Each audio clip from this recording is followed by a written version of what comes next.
learning begins as dramatic and sudden changes are sweeping over the land. The approaching storm may seem violent and destructive to us, but to nature, it's a new beginning in the cycle of life.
One of those living systems is the rainforest, home to the most amazing concentration of life on our planet.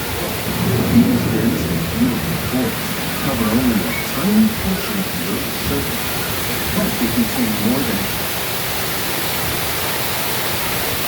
also extremely rich and productive living systems, providing us with oxygen, food, medicine, and other elements essential to our lives.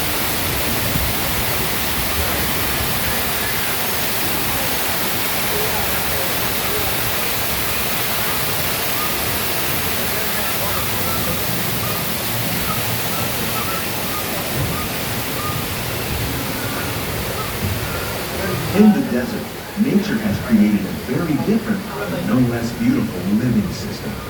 And while this arid landscape may seem lifeless, it is very much alive. The plants and animals that have learned to survive in these harsh conditions make use of what little water they can find and avoid the scorching rays of the relentless sun.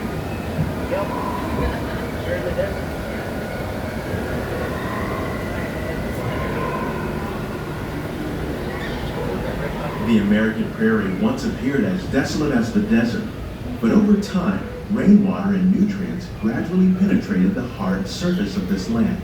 Even the hooves of the mighty buffalo helped create the rich soil that would one day become home to the American farm.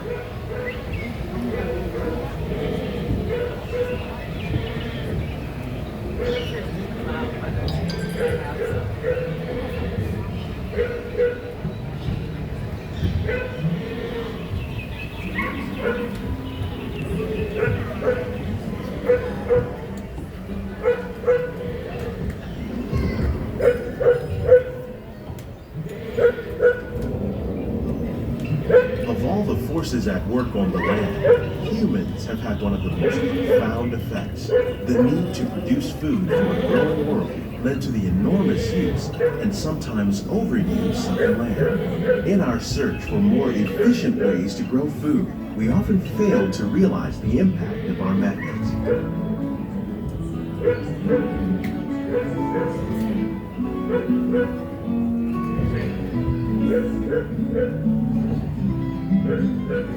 Today, we're learning to live with the land, discovering better ways to grow food that will assure both human and environmental well-being.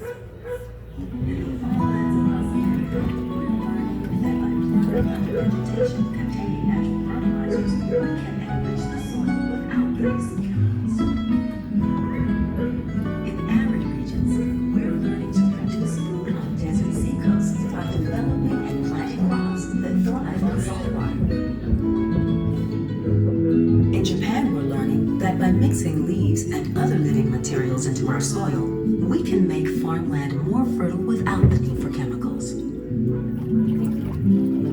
Here at EPCOT, we're learning to reduce the need for chemical pesticides by breeding and using natural predators, like ladybugs and wasps, to control pests.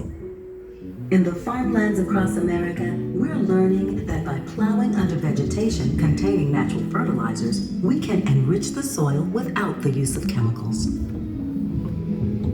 In arid regions, we're learning produce food on desert seacoasts by developing and planting crops that thrive on. How will we meet tomorrow's growing needs for food production, yet still respect the needs of the land? Some of the answers are being discovered just ahead.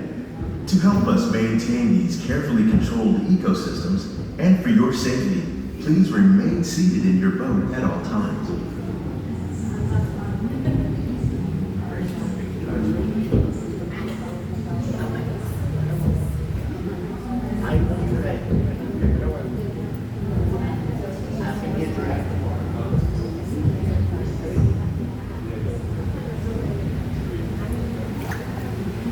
Welcome to our living laboratory, where scientists from EPCOT and the U.S. Department of Agriculture are exploring innovative ways to produce bountiful harvests now and into the future.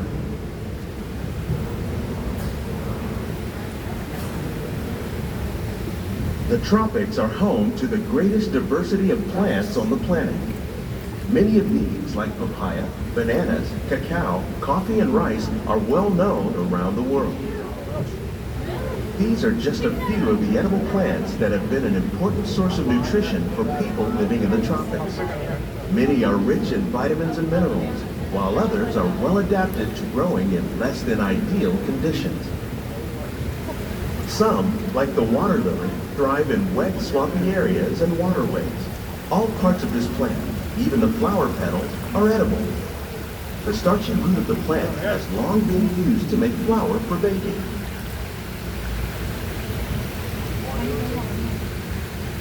One day, many of these lesser-known tropical plants may be as important as the bananas growing on both sides of the boat. More than 28 million tons of bananas are eaten annually, making it the most popular fruit in the world.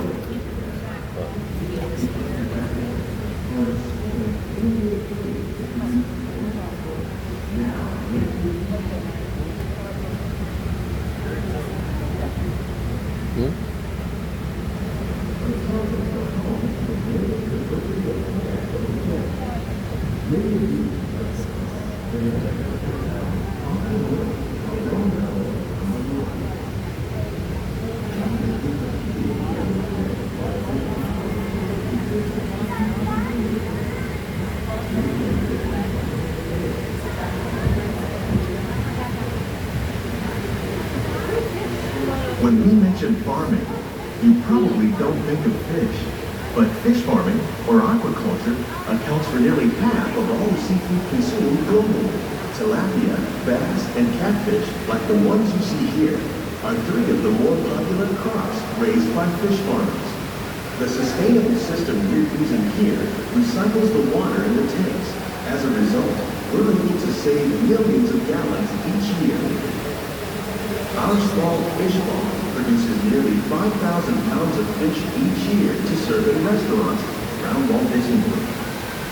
Innovations like this one can play an important role in our efforts to produce bountiful harvests and still protect natural resources.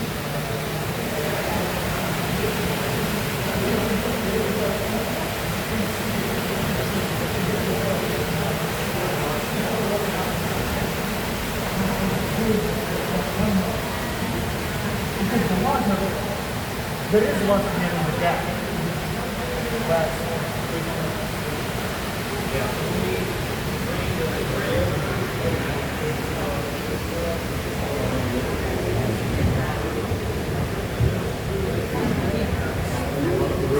While there are more than 50,000 edible plant species in the world, most of us are only familiar with the handful that make up our everyday diet. The common grains growing here, wheat, maize, sorghum, and millet, plus rice, account for nearly 2/3 of our global food consumption. Learning how to increase yields of these staples is an important goal of research around the world.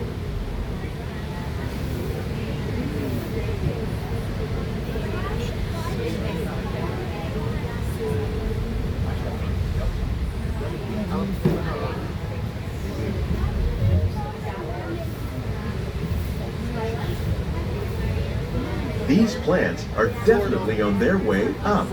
Innovative growing techniques like these increase yields while more efficiently using resources like water, fertilizer, and pesticides.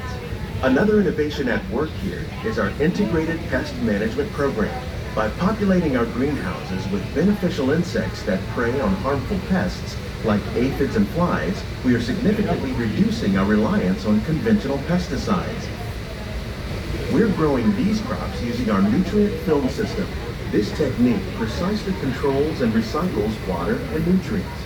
With it, we can produce over 27,000 heads of lettuce a year in this one small area.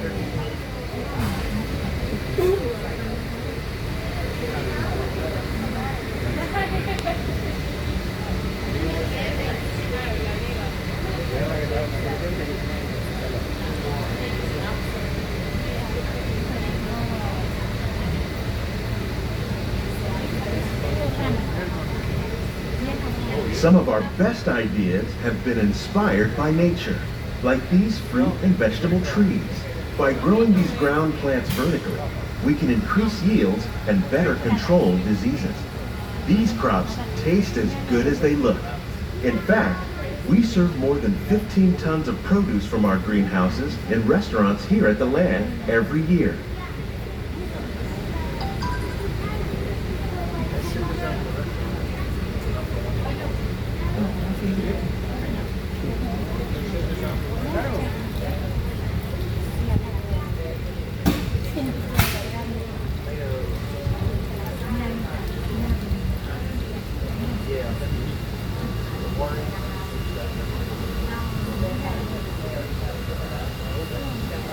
The future of agriculture may include innovative ideas like this vertical growing system. Plants grown in this way use a fraction of the space required by traditional growing methods. That saves water and increases production. The aquaponics system on your left combines hydroponics with aquaculture. The fish provide a natural source of fertilizer for the plants, and the plants help keep the water clean for the fish. It's another great way to produce more while using less. In our lab, EPCOT scientists are working with the U.S. Department of Agriculture on a number of innovative projects. The goal of these efforts is to produce higher yielding and better quality plants.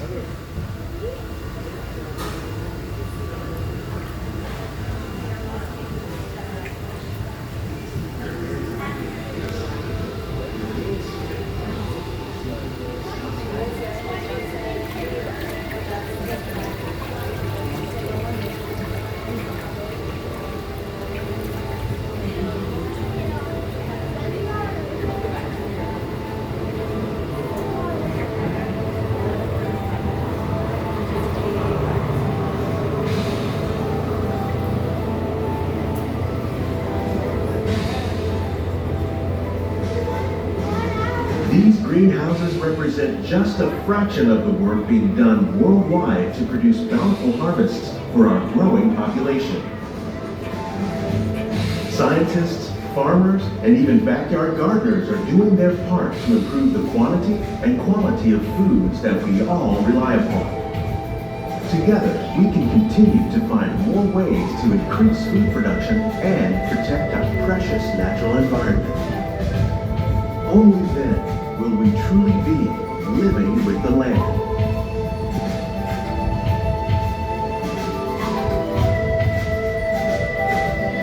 On behalf of Walt Disney World, we hope you've enjoyed this unique journey through our living laboratory. If you'd like a closer look, then check out the Behind the Scenes walking tour. It's a chance for the whole family to get up close and personal with the plants and growing techniques in our laboratory.